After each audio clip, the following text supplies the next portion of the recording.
Bienvenue dans ce nouveau numéro de B1 Europa spécial élection. Au cours de cette émission, nous parlerons de la candidature du président Félix Antoine Tshisekedi.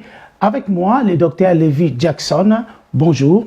Bonjour mon cher Franzi, comment ça va? Oui, ça va. C'est vraiment un grand plaisir de vous recevoir ici et surtout par le temps qui court. En décembre 2023, les Congolais sont appelés aux urnes pour choisir le nouveau président qui va diriger la République démocratique du Congo pendant 4 ans. Le président Félix Antoine Tshisekedi est candidat à sa propre succession. Pour vous, pourquoi un deuxième mandat au président sortant?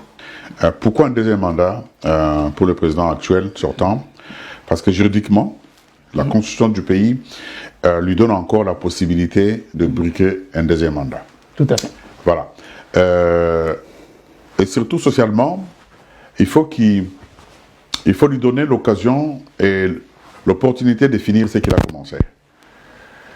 Voyez-vous, il y a des choses qu'il a fait pendant ces 4 ans, avec cette volonté ferme qu'il a depuis qu'il est au pouvoir de faire des choses.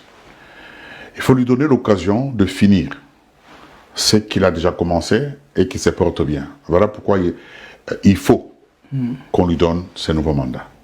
Alors, comment pensez-vous que le président sortant peut être réélu? Moi, je pense qu'il a toutes ses chances, le président Félix Antoine Tshilombo Tshisekedi, d'être réélu. Pourquoi? L'élection présidentielle, surtout les élections, surtout présidentielles, c'est base surtout sur 4 points essentiels. Premièrement, les discours. Deuxièmement, la base. Troisièmement, les ressources.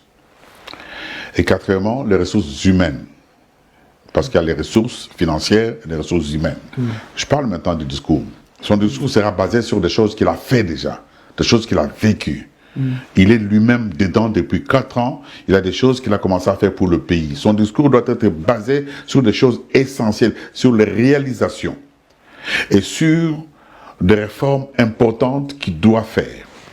Il a déjà commencé, il doit continuer et achever. Un discours basé sur les acquis, un discours basé sur une vision claire et nette. Il a cette vision, le changement de notre pays. J'allais dire bénédiction, vous voyez les pasteurs, nous sommes des fois, il n'y a que des mots bibliques qui nous tombent dans la bouche. Le bien-être du peuple congolais et surtout la libération totale du Congo. La base, c'est pas, quand je parle de la base, je ne parle pas de la base comme les gens l'entendent. La base dont je parle, c'est parce que ceux qui vont l'élire, c'est ceux qui sont dans des provinces, le petit peuple. Ce n'est pas les gens qui sont en haut qui bouffent l'argent tous les jours. Il faut qu'ils soient méticuleux sur cette base-là et qu'ils sachent d'où partent les moyens qui ont été votés pour cette élection. Cette base-là, c'est eux qui souffrent, ceux qui ont souffert, ceux qui seront encore avec lui. Il faut qu'ils mettent un œil dessus. Les ressources humaines sont toujours ces gens-là. Donc je vais commencer par les ressources financières. Il faut qu'il ouvre un œil sérieusement. Il faut qu'il soit vigilant par rapport aux moyens sortis pour pouvoir faire cette campagne. D'ailleurs, il en faut beaucoup de moyens. Une campagne présidentielle n'est pas une campagne d'un maire de la ville. Et ces moyens qui sont votés, il y a des gens voraces, des gens de vipères, qui vont vouloir se les mettre dans les poches. Non, il faut que les gens qui l'entourent cette fois-ci pour la campagne soient regardants, afin de pouvoir contrôler chaque centime qui a été prévu pour la campagne. Et que la base là, dont nous appelons la base électorale, puisse en profiter, afin de se réjouir et d'aller en masse. Oui. Alors, maintenant, les ressources humaines. Les ressources humaines, ce sont ces personnes qui sont, comme on dit en lingala, mélaillées. On a observé, remarqué que beaucoup de personnes qui ont commencé avec lui, mélaillées qui étaient. Je reviens au discours. Il s'est époumoné pendant des élections passé de pouvoir lui-même faire entrer dans la tête des gens des choses, alors qu'il était entouré de gens qui pouvaient aussi le faire.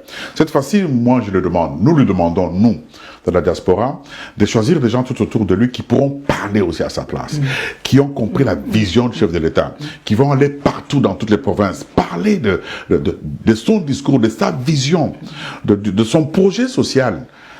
il a souffert tout seul. Il ne faut pas encore que pendant cette campagne qu'il souffre tout seul encore pour expliquer aux gens des choses. J'étais à Kinshasa, mon cher Franzi, les choses que j'ai vues là-bas, si j'étais resté ici, je n'allais pas le voir. Moi, je suis né à l'hôpital général des Congolais, actuellement à Yémo. Et cet hôpital est en réflexion, en reconstruction, et ça deviendra un hôpital le plus moderne pour toute l'Afrique. Voyez-vous, je ne le savais pas. Pourquoi? Parce que l'équipe de communication du chef de l'État ne communique rien. Ces gens-là mangent trop d'argent, mais ne font rien tout autour de lui. Nous sommes dans la période où ils doivent tout dire. On doit dire la vérité aux Congolais, dire ce qu'il a fait. Le pauvre, il en a fait. Il en a fait. J'étais en face de lui quand il nous disait ce qu'il a fait. Et je vérifie avec mon équipe, avec mon bureau, il a fait des choses. Alors, il faut que ces choses-là soient connues. Voilà, mon cher Franzi. Qu'est-ce qui peut faire qu'il puisse échouer?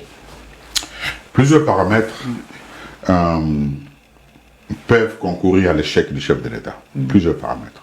Il y a déjà le manque de stratégie. Il a lui-même sa stratégie. Mais est-ce que les gens qui sont autour de lui sont capables de respecter la stratégie du chef de l'État, du candidat chef de l'État? Il y a la stratégie, il y a la mauvaise, vraiment une très mauvaise cartographie du Congo. Privilégier telle ou telle province et négliger notre province. Il faut qu'ils sachent déjà que ces adversaires sont déjà en avance. Parce qu'on est resté pendant très longtemps, nous du côté du chef de l'État, sans dire un mot. Parce qu'on doit respecter aussi, je ne sais pas qu'est-ce qu'on dit au Congo, respecter les règlements pour les élections. Alors, ces choses-là peuvent faire échouer un candidat comme le chef de l'État. Il y a aussi les détournements des moyens. Les moyens qui sont prévus à la campagne ne doivent pas être détournés. Ça peut faire échouer le chef de l'État. Qu'il soit le mettre à bord, et que même s'il entoure de 3, 4, 5, 6 personnes, 10 personnes qui peuvent faire ces choses-là, mais qu'il soit tout le temps là en train de regarder, de demander les comptes tout le temps, pour que l'argent qu'il a mis de côté ou qui a été prévu pour lui donner pour la campagne ne soit pas détourné. Ça peut faire échouer un candidat comme lui. Le détournement des moyens. Bon, docteur Lévy, nous arrivons pratiquement à la fin de ces magazines spéciales élections. Qu'est-ce qu'on peut retenir? Ce qu'on peut retenir, M. Franzi, c'est je lance un appel pathétique au chef de l'État afin de pouvoir être regardant sur le déroulement de sa propre campagne. Notre souhait, notre demande, c'est qu'il finisse ce qu'il a commencé. Alors moi, en tant qu'un homme de Dieu de la diaspora, avec toute mon équipe, je le souhaite une très bonne campagne, une grande réussite, non seulement la campagne, mais aussi que nous puissions être là au mois de janvier pour aller regarder encore comment il va prêter serment pour son deuxième mandat. Il faut qu'il soit regardant. Il faut qu'il soit regardant, je vais le répéter 1000 fois, il faut qu'il soit regardant sur sa propre campagne. Il ne faut pas qu'il s'appuie sur des gens dont on ne sait pas si ils sont avec lui ou pas.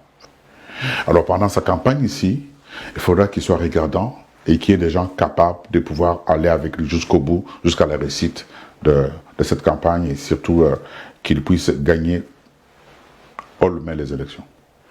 Docteur Lévy Jackson Lola Walelo, merci beaucoup pour votre présence à cette émission. Je remercie mon cher Franzi et surtout merci à Biwan, que Dieu bénisse Biwan et surtout aller plus loin. Voilà, Biwan Europa est maintenant terminé. N'oubliez pas, si vous voulez investir en République démocratique du Congo, testez votre projet sur www.bizoport.com, les premiers simulateurs pour investir en République démocratique du Congo. Portez-vous bien et à très bientôt.